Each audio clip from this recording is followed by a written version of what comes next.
They chose someone new. But why is the narcissist still obsessed with you? Narcissists left you for someone new, but behind their happy facade, they're still fixated on you. Let's uncover why you're still haunting their thoughts. Have you ever wondered what really goes on after the discard? After they jumped into a new relationship so quickly, acting like you never mattered? Did they really move on? Or did they just move sideways? In this video, we're going to explore why the narcissist can't stop thinking about you, even after replacing you. You'll learn why the new supply never fully replaces you, how their obsession with you reveals deep, unresolved insecurities, and most importantly, what this all means to your healing and your self-worth. Let's begin. When a narcissist moves on quickly, it's not because they've healed. It's not because they found the one. It's because they're trying to escape the emotional crash that follows when their supply walks away. Or worse, sees through them. See, narcissists don't process loss. They avoid it. They leap into the arms of someone new to avoid the silence. The mirror that shows them who they really are. That new partner? It's not love. It's anesthesia. A quick numbing agent to distract from the shame, the abandonment wound, and the broken image they carry inside. At first, they idealize this new person. They say everything you once heard. You're different. I've never felt this way before. You get me? But that phase? It's temporary. Because the moment the new supply starts showing normal human flaws, disagreeing, needing boundaries, or asking questions, the illusion begins to crack. The narcissist starts to notice that this new partner doesn't fill the void. They begin comparing. They begin reminiscing. And in that quiet space, between their inflated ego and their emotional hunger, you reappear. You, the one they discarded. You, the one they couldn't control in the end. You, the one who didn't break when they expected you to. So, let me ask you, have you ever felt like they were still watching? Still lurking? That's because they are. The new supply was never about replacing you. It was about avoiding themselves. But some mirrors can't be escaped. And your absence? That reflection is crystal clear. Let's talk about something most people never realize about narcissists. They lack something called object constancy. What does that mean? It means they can't hold on to emotional connection when you're not physically present. If you're not in front of them, praising them, reacting to them, feeding their ego, it's like you don't exist to them until they need you again. So when the new supply doesn't perform the way they expected, when admiration fades, when resistance shows up, when flaws begin to surface, what do? They panic. They scramble. They look back. And who do they look for? You. Because despite everything they did to sever the bond, you still represent something they crave.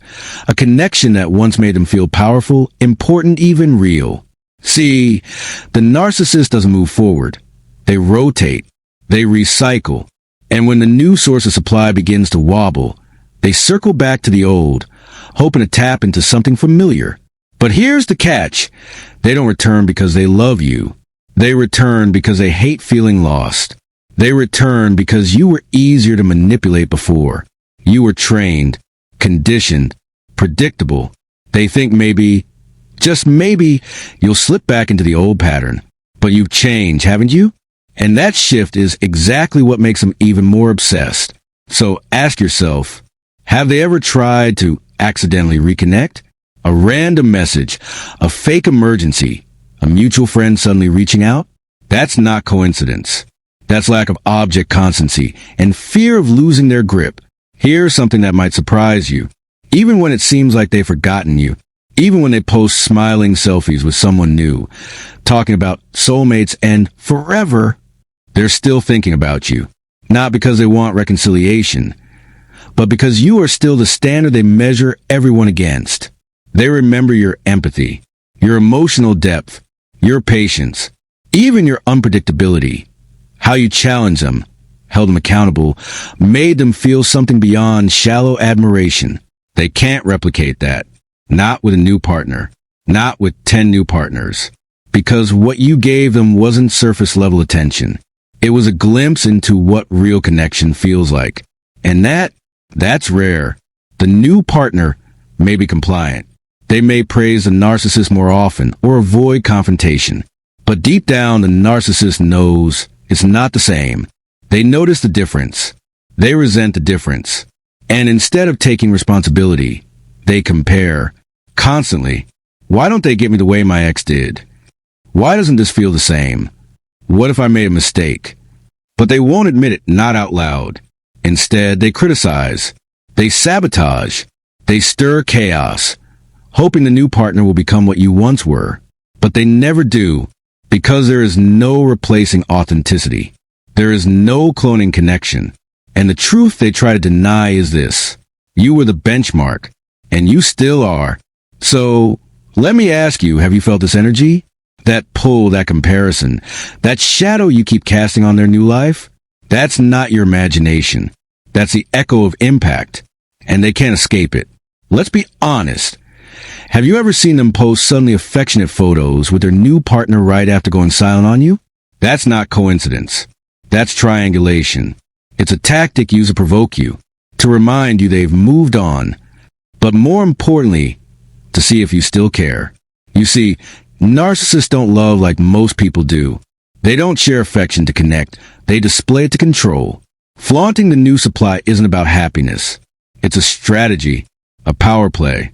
By making you watch, whether through social media, mutual friends, or even direct messaging, they try to make you feel excluded, replaced, forgotten. But here's the deeper truth. They're still watching you. They're keeping tabs, tracking your activity, asking around, maybe even checking your posts while pretending they've moved on. Why? Because as long as you're watching them, they feel powerful. As long as they can still provoke an emotional reaction from you, anger, jealousy, confusion, they believe they haven't lost control.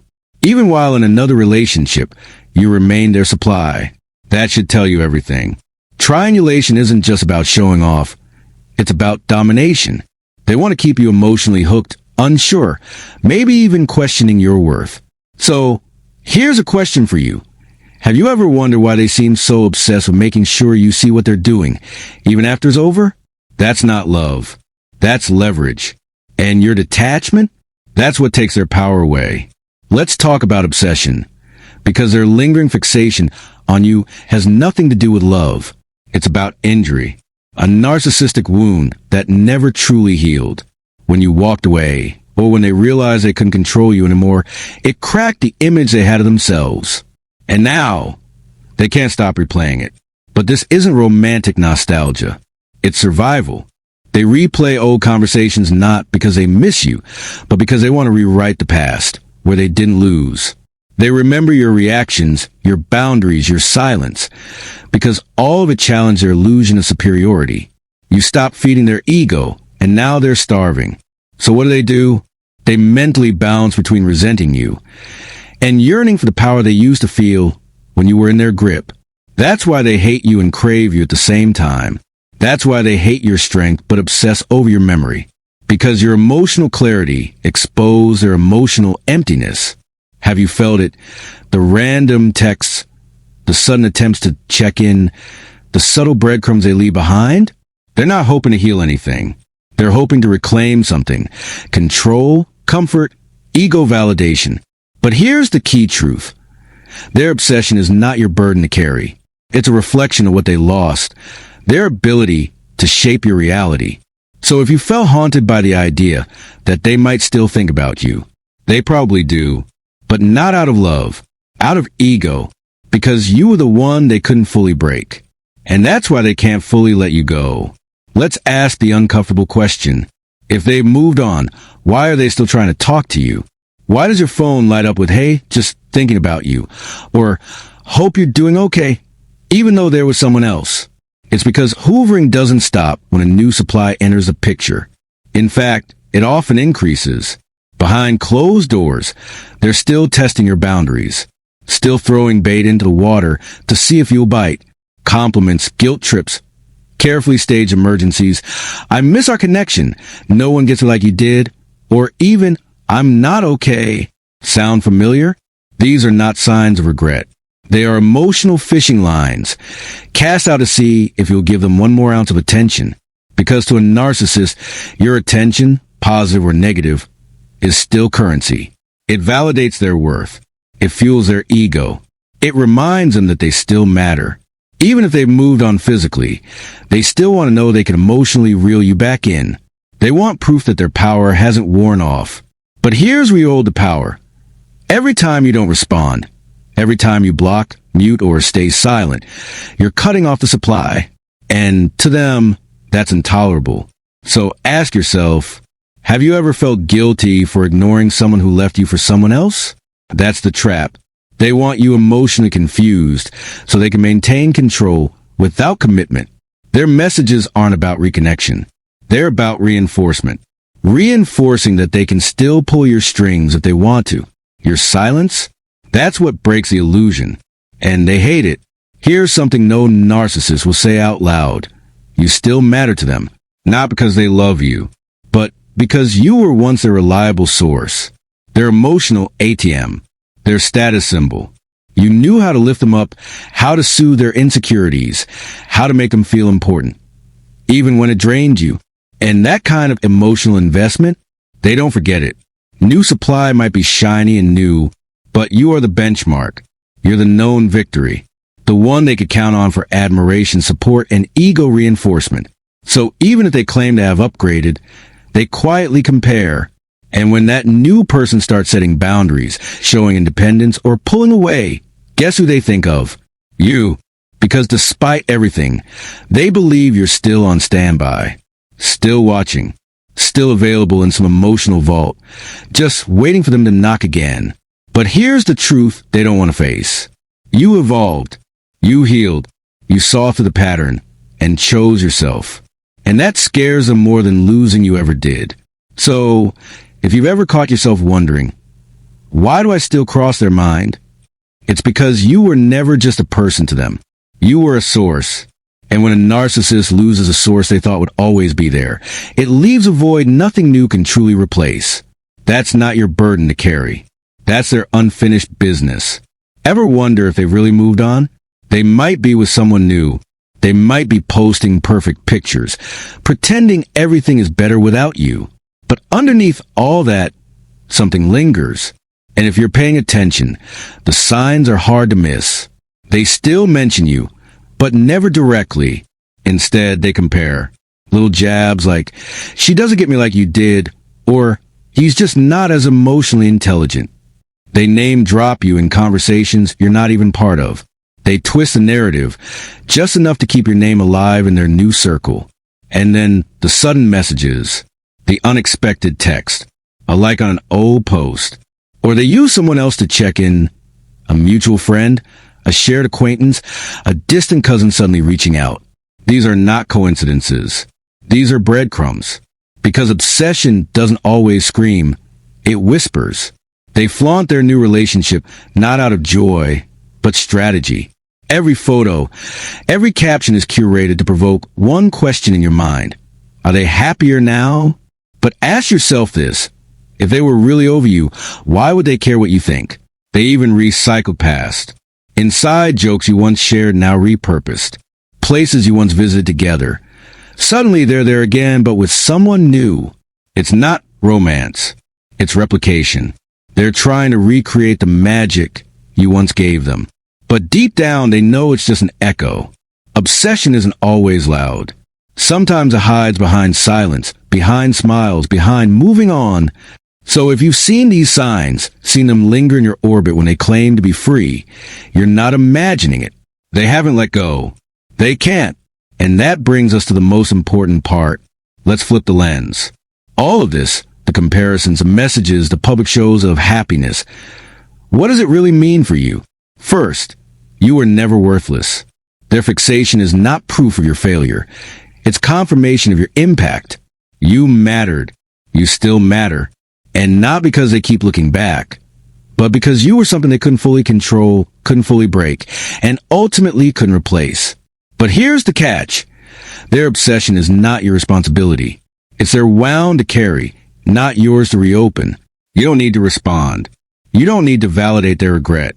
You don't need to get pulled back and just to prove you were worth missing. Because your power now, it's in the choice not to engage, not to explain, not to react. Your move is freedom. freedom from being a character in their unfinished drama. When you let go of needing their closure, needing their apology, needing their clarity, you step into something far more powerful. Peace. You were never just a chapter. You were the turning point. And they'll keep rereading that part forever, hoping the story will end differently.